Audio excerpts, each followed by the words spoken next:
In 1994, Apple began offering licenses to produce Macintosh cloned computers. The move came nearly 10 years late.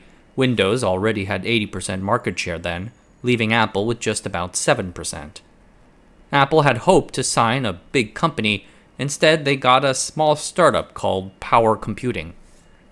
But as Power quickly exploded from $0 to $130 million to nearly $400 million in annual revenue, Apple started to get second thoughts. In today's video, the explosive rise and collapse of the Mac clone king. Steve Kahng, nicknamed King Kahng, was born in Seoul 6 months before the outbreak of the Korean War. Born to an educated and well-to-do family, Kahng studied hard.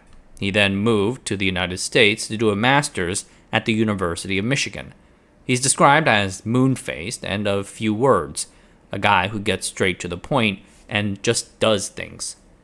After graduating, he joined IBM in Silicon Valley to work on their mainframes, and that time gave him the expertise needed to produce IBM PC clones. In 1985, Kahng spent 4 months designing a PC-compatible microcomputer for the Korean chaebol Daewoo. Daewoo then brought on the American company Leading Edge to market and distribute what would eventually be called the Model D. Despite its risque name, the Leading Edge Model D was cheap and pretty good. Sold as a complete system with keyboard, graphics card, hard disk drive, monitor, and 2 floppy drives, all for just $1,495. One of the first Korean-made PC clones on the market, it sold over 100,000 units in its first year and became quite popular with residential households in the United States. Its success came as a surprise to Kahng, who did the work for a lump sum of $200,000. Sales royalties, if collected, would have amounted to an estimated $50 million. Regretful. The Kahng got wealthy anyway, consulting with other PC clone makers, earning up to $3 million a year. Now, let's talk Apple. For a long time, Apple managers have clashed over whether or not to license the Macintosh OS. Back in 1984, when first developed, everyone agreed that the OS was beautiful and miles ahead of its peers. But when the computer failed to take share from the IBM PC, several argued that Apple should license that OS out. Famously, Microsoft CEO Bill Gates wrote a secret June 1985 memo on this. It urged Apple to license the Mac OS to several Mac-compatible makers. Suggestions included Hewlett-Packard, AT&T, and Wang Labs. Gates even offered to play middleman. But then CEO John Sculley opposed licensing the Macintosh OS back then, believing that would erode profit margins and eventually destroy the company. In his oral history for the Computer History Museum, he explained, "The reason I refused to do it was that we had run models and it always came out with the same result.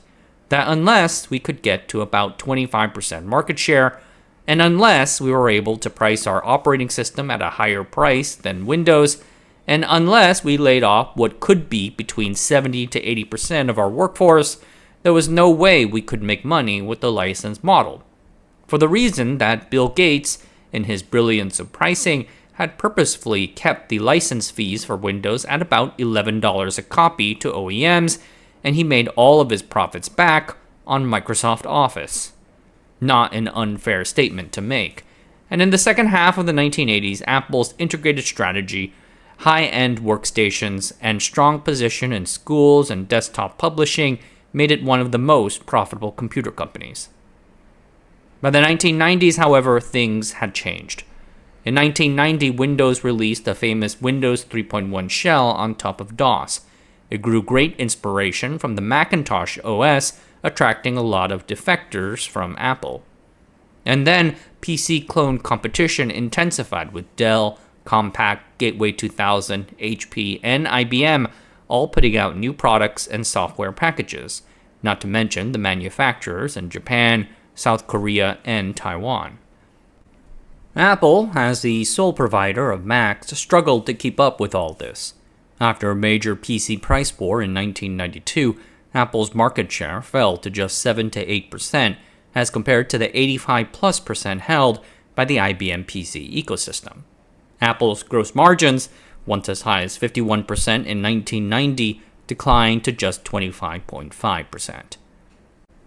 After the company turned a record quarterly loss in 1993, the board forced out Scully and replaced him with COO Michael Spindler.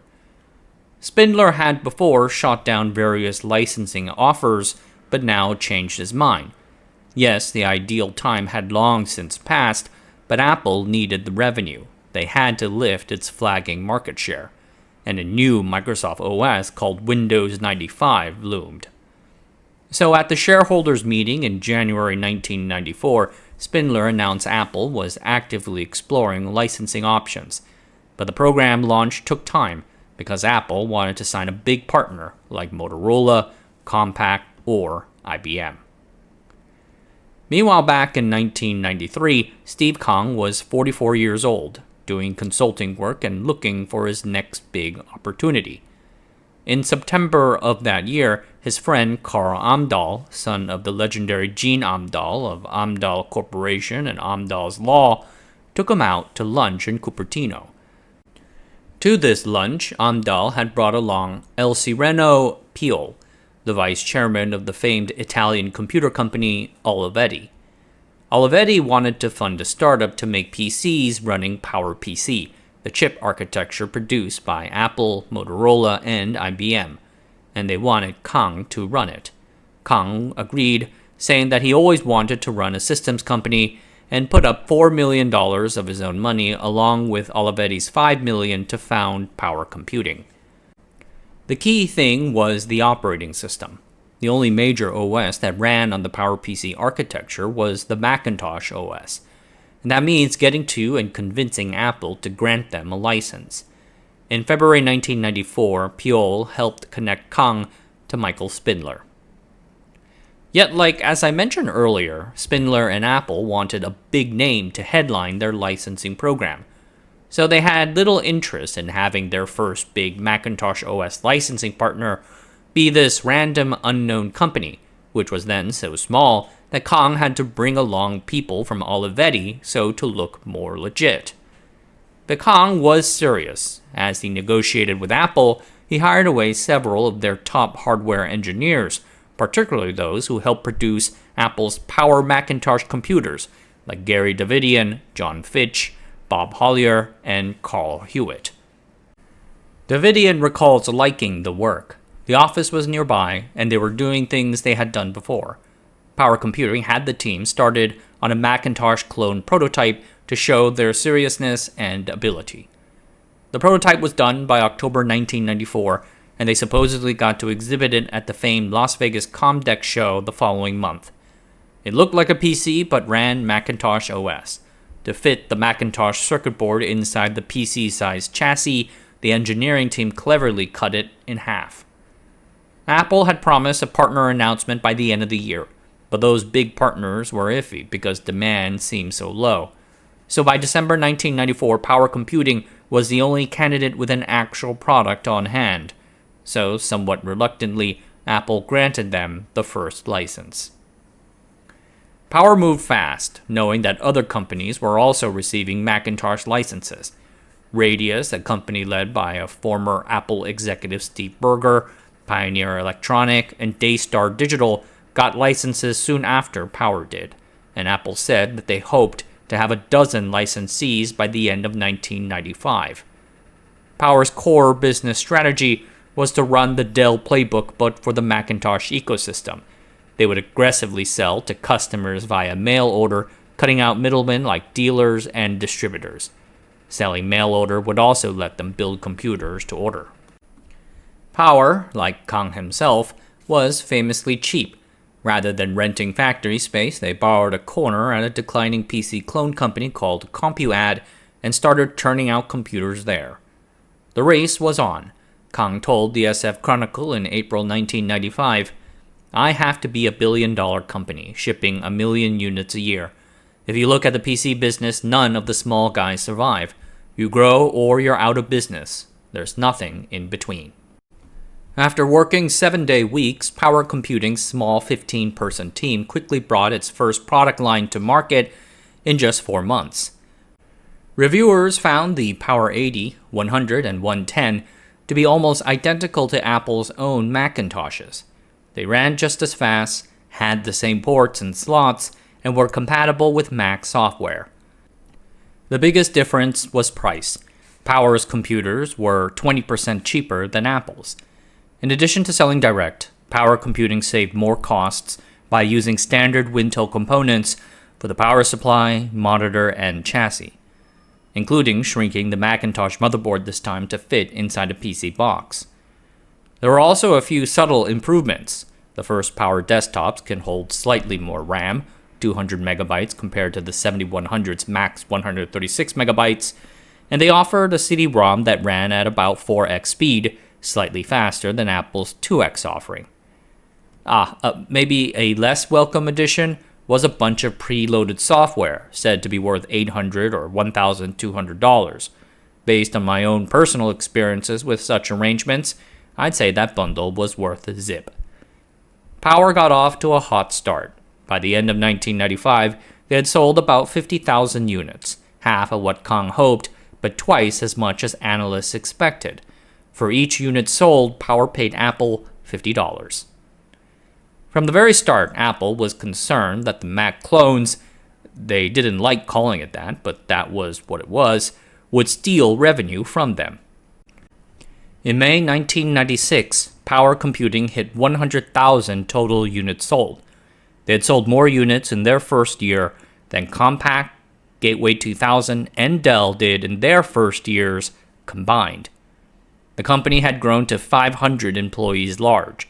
Power had net sales of $131 million from June 1995 to June 1996. By 1996's end, the company was producing $100 million per quarter. Now Apple was starting to wonder whether they had made a mistake with the licensing program. Kahng had to walk a fine line. After all, Power Computing relied on its license. So Kahng insisted to the press that his company competed against high-end Pentium-powered PCs, not Apple. Yes, a little cannibalization will inevitably happen. Kahng himself related that half of Power's customers would have bought from Apple, but the other half wouldn't, so Power was expanding the ecosystem.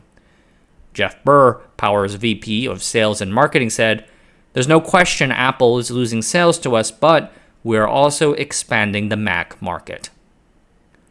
Burr might have had a point if Power's customers bought products at the low end of the market between $1,500 and $2,000. The perfect example of the license program working the way it should was the Taiwan-based business Umax Technologies. A former printer and scanner company, they sold a popular line of Mac clones called the Super Mac, mostly to Europe and East Asia for under $1,000. Apple would never do that. But as former Apple CEO Gil Amelio related in his corporate memoirs, Power Computing quickly honed in on Apple's bread-and-butter high-end customers. To attract them, Power offered extra services and integrated faster PowerPC microprocessors faster than Apple itself could. For instance, in April 1996, Power launched new Power Tower Pros, with PowerPC chips running at speeds of 166 and 180 MHz. Apple, to compare, topped out at 150. The Power Tower sold for a very high $4,000 to $6,300. Amelio recalled Power Computing sales reps crawling all over Apple's traditional customers. Apple's own salespeople, already losing clients to IBM PC clones, were now losing them to Mac clones too. In July 1996, Lockheed Martin Astronautics, a big Apple corporate client, announced that it would buy 3,000 Power Computing Mac clones instead of Apple's own computers. A spokesman for Lockheed said, "We felt that the proposal from Power Computing provided more service and hardware for the same cost as Apple."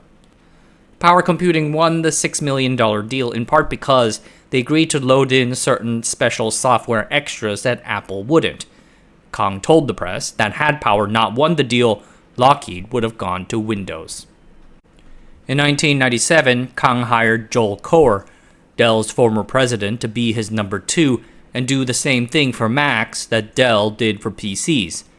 At the same time, they had started to prepare for an IPO, forecasting revenues of $700 million. The company was also preparing to eliminate their single biggest risk by working on computers running Windows and BOS, the OS made by former Apple executive Jean-Louis Gassier.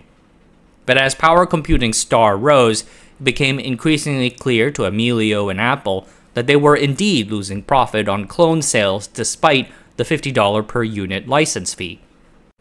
In fact, CFO Fred Anderson estimated that the fee had to be 10 times higher just to be profit neutral for Apple. Emilio decided to use the forthcoming release of Macintosh OS 8 as a chance to renegotiate the licensing deals. And indeed, they got Power and Motorola, the second largest cloner, to quadruple their fees. But then in July 1997, Emilio was removed in a corporate coup and Steve Jobs returned. Whereas Emilio was ready to allow the program to continue, Jobs wouldn't license Mac OS at any price. In a late July 1997 meeting, he bluntly told Power Computing that their license would be terminated. At Macworld the following month, the tensions were clear. Power ran adverts and messaging saying that they were counterattacking the Wintel PCs and fighting to put the Mac OS on top, seeking to prove their worth. While Power's license agreement would not expire until 2001, Apple still owned the technology. It was nothing like the IBM PC situation when IBM owned neither the chip nor the OS. So, in September 1997, Power sold the assets of their Macintosh division to Apple for $100 million in stock. There had been rumors that Jobs considered buying the whole company outright, but those were never confirmed. This decision had been controversial. Piolle, the former vice chairman of Olivetti, later recalled that the $100 million was diplomatic on Jobs' part, saving both sides from a long legal battle. I reckon the Olivetti side advocated for the settlement. But the aforementioned Coher wanted to go to court and resign prior to the announcement.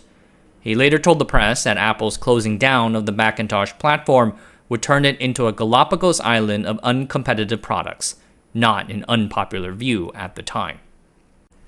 After selling the Macintosh assets, Power tried to pivot by producing Wintel PC clones. But they had grown too fast. Within 2 years, they had gone from 15 to 500 people and beyond, and that caused mistakes. Coher had been brought in to fix these operations issues, but he then added his own people into the mix, and that caused a bit of an internal clash. The biggest problem was that Power had bought some $30 to $50 million of inventory in expectation of massive growth, and following the classic Dell model, they delayed in paying their suppliers, intending to pay them after the products were sold. But now the computers were not going to be sold, and a crash effort to make a Wintel laptop with them failed. In January 1998, Power abruptly shut down and sold its assets at auction. Former workers attended, hoping to buy a cheap laptop for themselves. From $400 million of revenue in 1996 to gone. The loss of a fast-growing computer assembler like Power hit the local economy hard, particularly the town of Georgetown, which gave Power Computing a 40-acre lot worth $2.2 million and a 15-year tax break to build their next computer factory there. That all went poof. After Power Computing was taken out, IBM, Motorola, and all the others closed their Mac cloning programs too. The sole survivor was the aforementioned Taiwanese maker Umax. They agreed to Apple's conditions that they avoid the United States and sell at a price point under $1,000. Even so, they were granted just a 1-year extension to their license. That license expired in mid-1998 and all inventory was sold, and they returned to making scanners. In case you are wondering, $100 million of Apple stock in 1997 would be worth about $200 billion today.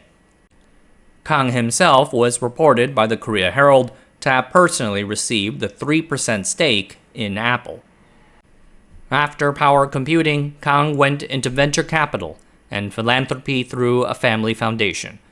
From IBM PC pioneer to Mac clone kingpin to an Apple buyout, the Mac clone era was a heck of a 3-year ride. Alright everyone, that's it for tonight. Thanks for watching. Subscribe to the channel, sign up on the Patreon, and I'll see you guys next time.